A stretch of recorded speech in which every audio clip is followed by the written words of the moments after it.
Buenas noches. En este espacio de entrevistas electorales recibimos hoy al candidato del Partido Socialista a presidir el Gobierno de Aragón, Javier Lambán. Muy buenas noches, bienvenido. Buenas noches, muchas gracias. Le hemos escuchado en esta campaña hablar de un Aragón con voz propia y también de que es imprescindible darlo a conocer al resto de Europa. ¿Qué imagen de Aragón quiere proyectar al exterior? La de una comunidad que en los últimos 8 años le ha dado la vuelta a las malas cifras de demografía, de empleo, de crecimiento, de calidad de los servicios públicos. Creo que en ese momento no inspirábamos el respeto ni la admiración de nadie, y después de 8 años y aprovechando las herramientas que nos da el autogobierno y el Estatuto de Autonomía, Aragón es una comunidad respetada, admirada por muchas de las cosas que hacemos. Hemos liderado el crecimiento económico, el empleo, hemos liderado la inversión en servicios públicos, en sanidad, en educación, en servicios sociales, y eso los ciudadanos lo han apreciado, lo han valorado, tanto dentro como fuera. Y la siguiente etapa, y por eso hablamos tanto de Aragón con voz propia, es la de inmiscuirnos más en la gobernanza de España. Ya no tenemos complejos, ya sabemos que tenemos talento, que tenemos capacidad, que tenemos muchas ideas que aportar, y no queremos que las cosas que se deciden en Madrid para Aragón las decidan los de Madrid sin contar con Aragón. Y por eso la voz propia significa eso, ir a Madrid con talento, con democracia, con cordura, con moderación, pero con mucha contundencia en la exigencia de nuestros derechos. Les gusta mucho la palabra talento porque la repiten en varias ocasiones en su programa electoral, de invertir en el talento de aquí y de también ser atractivos para recibir el de fuera. ¿Qué medidas concretas van a proponer, van a llevar a cabo para conseguir estos objetivos? Bueno, estamos siendo ya receptores de inversiones de manera continua. Cuando llegamos al Gobierno en el 15 pusimos en marcha una serie de iniciativas, una serie de estrategias para hacer la comunidad atractiva. El Partido Popular estuvo a punto de cargarse la actividad logística de la comunidad. Nosotros recuperamos plaza, recuperamos la agroalimentación, desatascamos la tramitación de energías renovables, empezamos a hacer políticas tendentes a crear, atraer e impedir el éxodo del talento. Inauguramos otro tipo de sectores como la economía de la nube, que digitaliza al resto de los sectores. Hemos dinamizado, por ejemplo, la industria aeronáutica, la industria farmacéutica, y hemos hecho una economía diversificada muy potente, que tiene ya confirmada la creación de 20.000 empleos en los próximos años, lo cual nos permite ser los primeros que alcancemos, si hacemos medio bien las cosas, el pleno empleo. Pero para eso hay que hacer otro tipo de cosas, entre ellas explotar a fondo el talento. Esta misma mañana presentábamos en el recinto de la Expo nuestro planteamiento para generar en el entorno de la Expo 50 hectáreas de espacio dedicado a la generación de talento.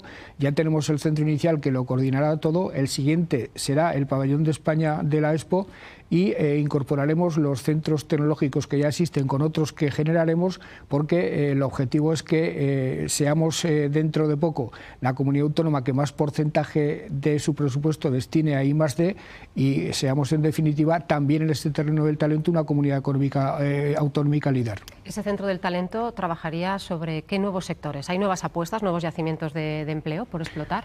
Bueno, tenemos algunos que están dando un resultado formidable. La recuperación de la soberanía energética, de la soberanía industrial, de la soberanía alimentaria, a una comunidad como Aragón le da magníficas oportunidades. Europa está rectificando sus políticas, hay que invertir mucho en industria. Yo quiero que Aragón tenga una industria que ocupe el 25% del Producto Interior Bruto de la comunidad. La industria farmacéutica va a tener un parque tecnológico especializado en el territorio de San Mateo de Gállego. Hay que impulsar Zaragoza, hay que impulsar el corredor de Huesca-Zaragoza, hay que impulsar el corredor Teruel-Sagunto, hay que concluir la reindustrialización de las cuencas mineras. Es decir, hay una serie de proyectos para los que, por cierto, tenemos que hacer un esfuerzo ingente de formación profesional y un esfuerzo ingente de vivienda, que son otras tantas políticas asociadas a la llegada del pleno empleo al que aspiramos. Ahora hablaremos de vivienda. Habla de empleo, de empleo de calidad y de pleno empleo. ¿Cómo conseguir ese objetivo? ¿Cómo repescar a los parados de larga duración, también a la gente joven, de cara a ese objetivo del pleno empleo?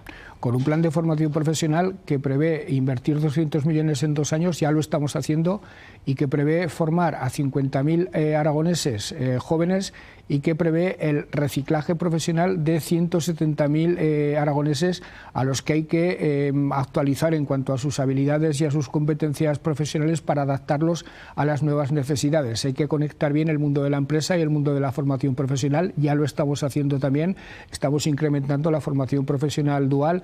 Hay que darle más auge todavía, si cabe, a los operativos de empleo del INAEM, que suele responder con más celeridad que la educación, que la formación profesional reglada, y hay que llegar no solo a los parados de aquí, sino también a los miles de inmigrantes que necesariamente tendrán que venir para cubrir los ya 20.000 empleos que tenemos confirmados que se van a crear en los próximos años y que con toda seguridad serán bastantes más. En cuanto a la calidad del empleo, la mejor apuesta es la de la industria. Primero porque por sí misma genera empleo de mejor calidad que ningún otro sector, y segundo porque transmite innovación, transmite investigación y transmite también calidad de empleo y buenos sueldos al resto de los sectores. Por eso nuestra apuesta es de que en 3, 4, 5 años nos situemos con el 25% industrial del PIB, equiparándonos a Cataluña o al País Vasco, que han sido siempre las grandes referencias del país. Llegar a esa situación, que es empleo de calidad, que es competitividad, que es en definitiva lo que aspira a cualquier economía, es algo que está perfectamente a nuestro alcance en este momento. ¿Qué alternativa de vivienda damos a la gente que ahora mismo no puede aspirar a tener una vivienda y a todas estas personas que están por venir, ¿no? Ante estas expectativas de empleo? ¿Cuáles son sus apuestas? Esta es una asignatura pendiente que tiene la democracia española. No hemos dado con la tecla para resolver el problema de la vivienda. Es muy preocupante que cada vez un porcentaje mayor de jóvenes no se puedan emancipar porque carecen de recursos para comprarse una vivienda. Entre otras cosas porque todo el mundo se obceca en comprarse la vivienda, no se utiliza con la debida aceptación la fórmula del alquiler, que sin embargo en los países donde la emancipación se produce pronto es, entre otras cosas, como consecuencia de que los ciudadanos aceptan de buen grado la fórmula del alquiler, la fórmula del arriendo.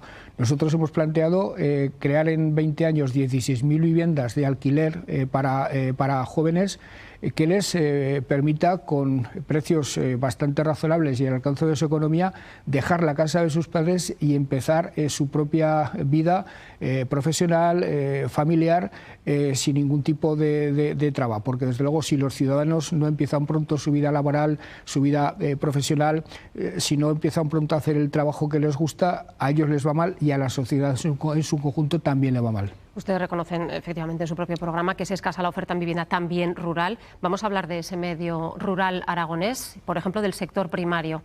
¿Qué alternativa da el Partido Socialista a las gentes del campo y que viven también de la ganadería?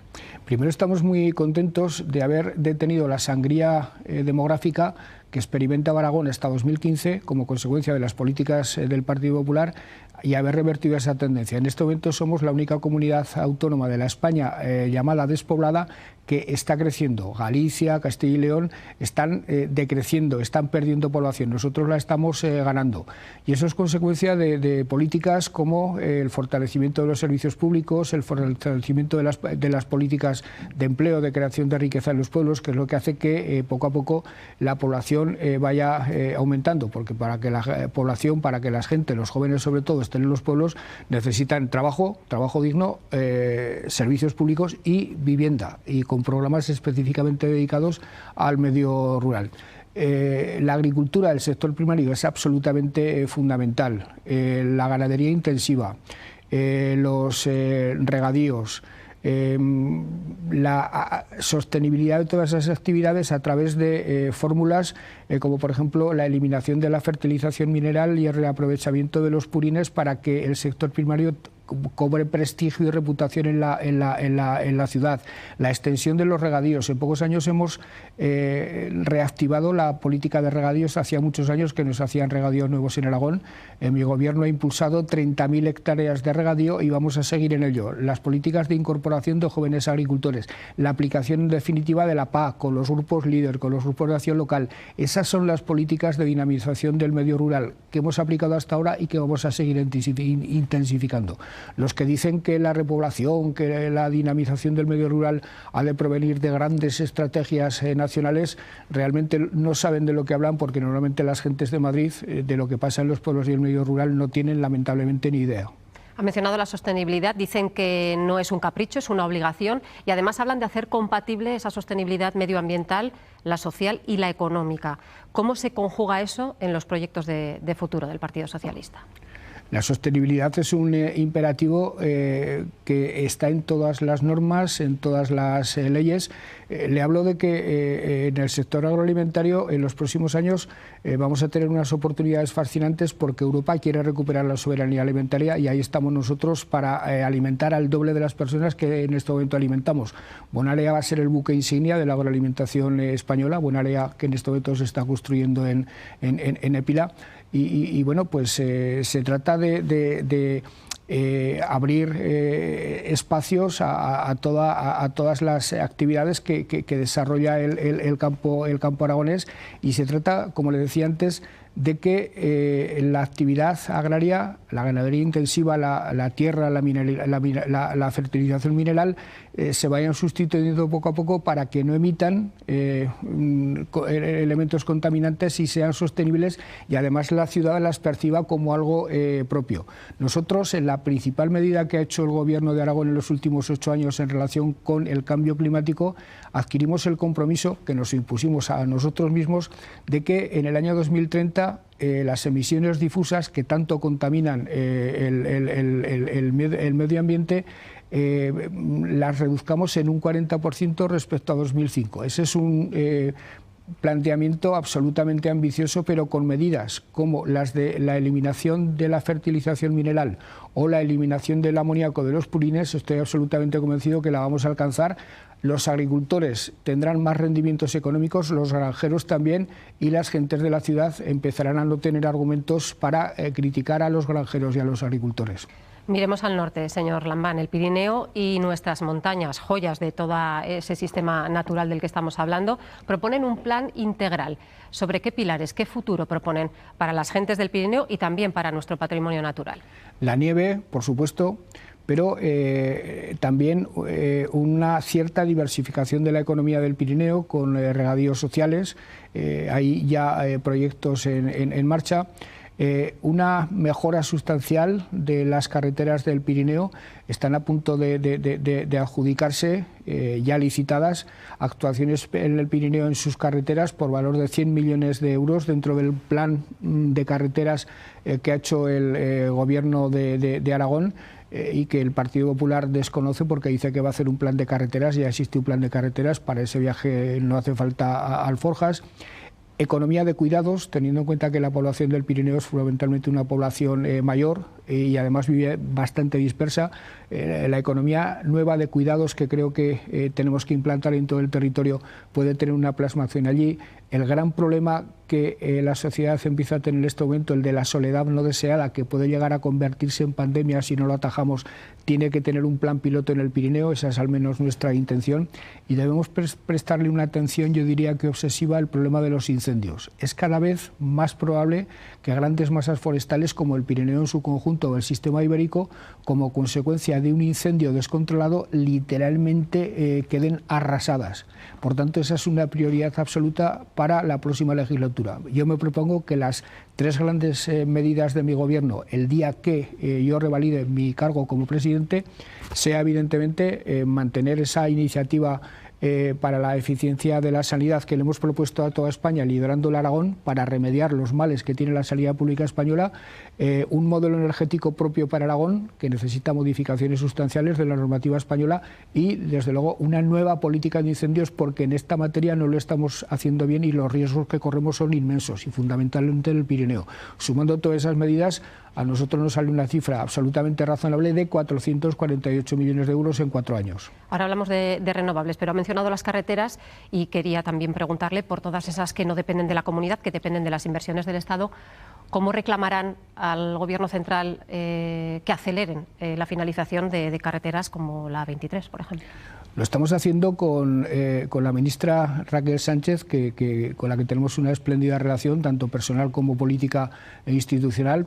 Hay una mesa del Gobierno y de la ministra sobre la que actualmente se aborda la agenda aragonesa del Ministerio y de las inversiones estatales del Gobierno de la Nación en Aragón. En los últimos años se ha avanzado mucho en muchas de las infraestructuras. Hay que terminar las del Pirineo, hay que terminar el eje fiscal Valupor, hay que terminar el Congosto del Ventamillo, hay que terminar la autovía entre Lérida y Pamplona. Y en la provincia hay que terminar la 68, esa conexión carretera entre el Cantábrico y el Mediterráneo es fundamental para nosotros y en particular para Zaragoza y para Teruel.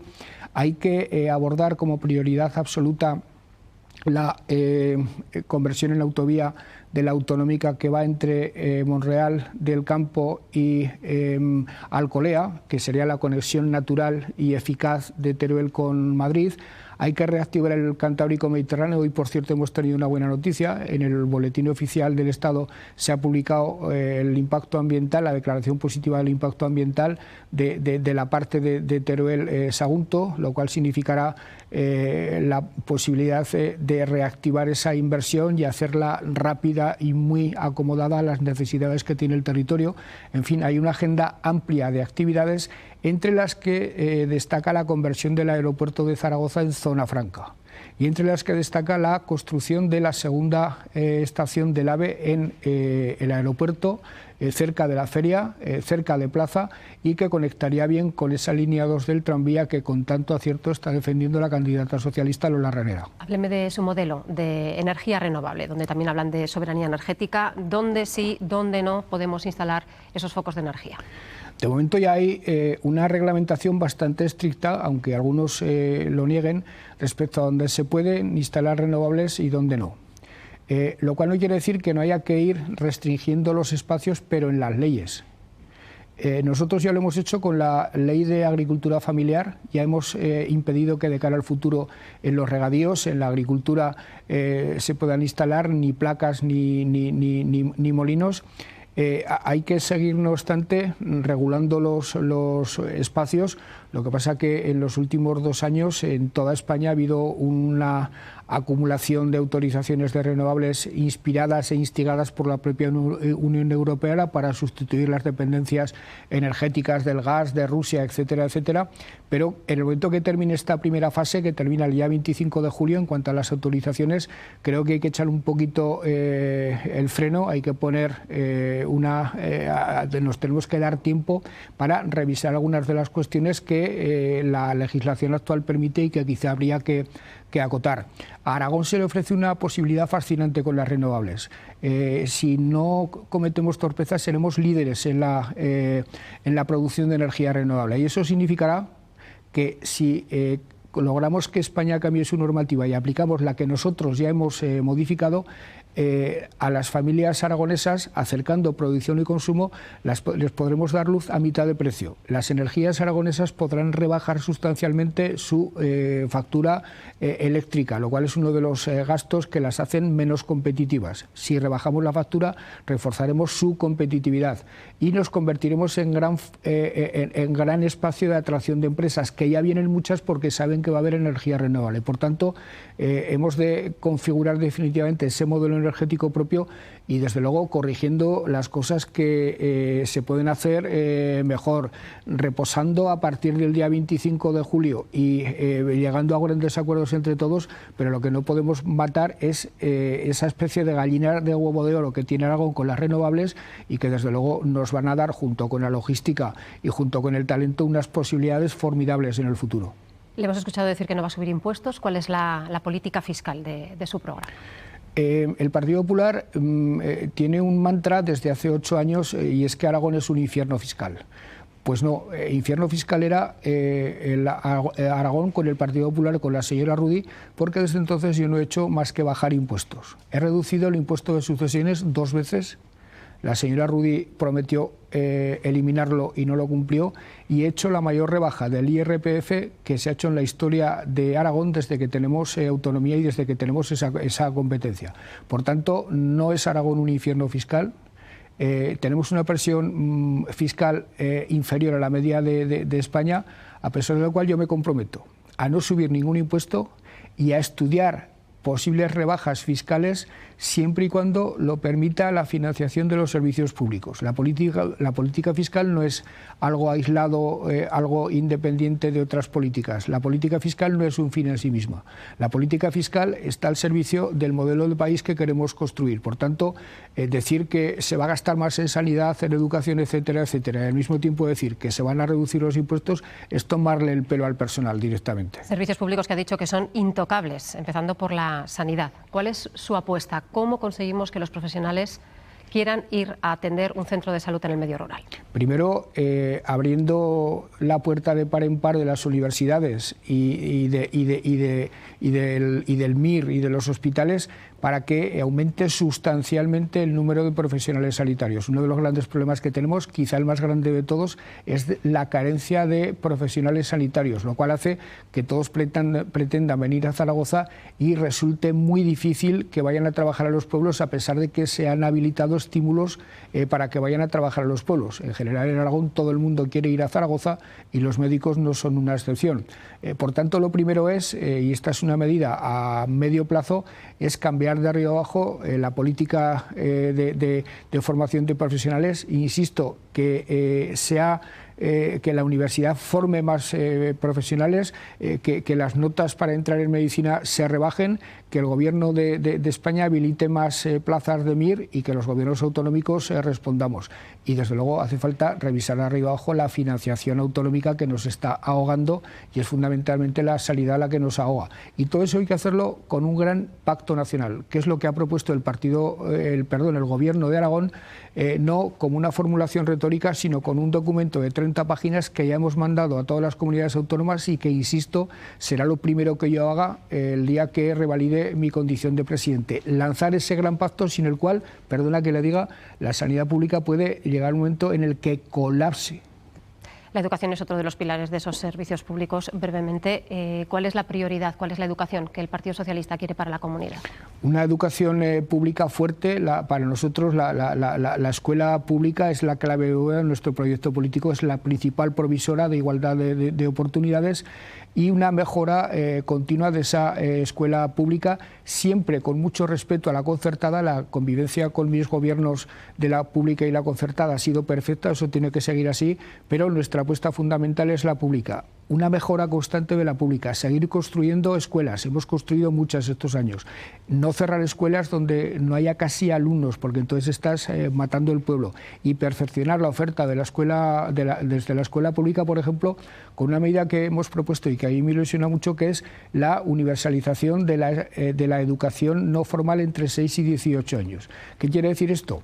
Hay muchos niños y muchas niñas que tienen una escuela igual que sus vecinitos con más capacidad de renta de sus papás, y que sin embargo no tienen acceso por falta de renta a determinados viajes al extranjero, al refuerzo escolar en horas no lectivas, es decir, una serie de cuestiones que no forman parte de la educación formal y que sin embargo son vitales para que los niños y las niñas se desarrollen en perfecto estado de igualdad. Estamos terminando el tiempo, pero sí que quiero aprovechar los últimos segundos para preguntarle, ¿aspira a un tercer mandato? ¿Se ve gobernando? ¿Con qué socios? ¿4? ¿5? Aspiro a un tercer mandato y me veo gobernando exactamente con las mismas pautas y de la misma manera que lo he hecho en los 8 años anteriores. Yo no soy un portento de la naturaleza, yo no soy un caudillo, yo no soy un líder maravilloso. Lo que sí soy es un tipo que quiere profundamente a su tierra, que es aragonés por los 4 costados y que ha entendido a la perfección de que para que Aragón sea un proyecto de éxito lo tenemos que hacer entre todos. Yo, ¿de qué me precio? De que sé tejer alianzas, de que sé tejer grandes acuerdos, de que gobierno desde la moderación y desde la centralidad y de que soy capaz de agrupar en torno a un proyecto común de Aragón a empresarios, sindicatos, cámaras de comercio, tercer sector, universidad, ayuntamientos. Creo que quien en mayor medida garantiza el éxito de esa manera de entender el futuro de Aragón es el Partido Socialista y esa es mi principal apuesta. Yo evidentemente soy socialista, pero antes que socialista soy aragonés. Evidentemente creo en la igualdad y en la libertad, pero entiendo que todas las ideas son necesarias y desde luego antepondré siempre Aragón a mi propio partido. Javier Lamán, candidato del Partido Socialista, gracias y mucha suerte. Muchas gracias. Así terminamos esta serie de entrevistas electorales. Les agradecemos su atención y muy buenas noches.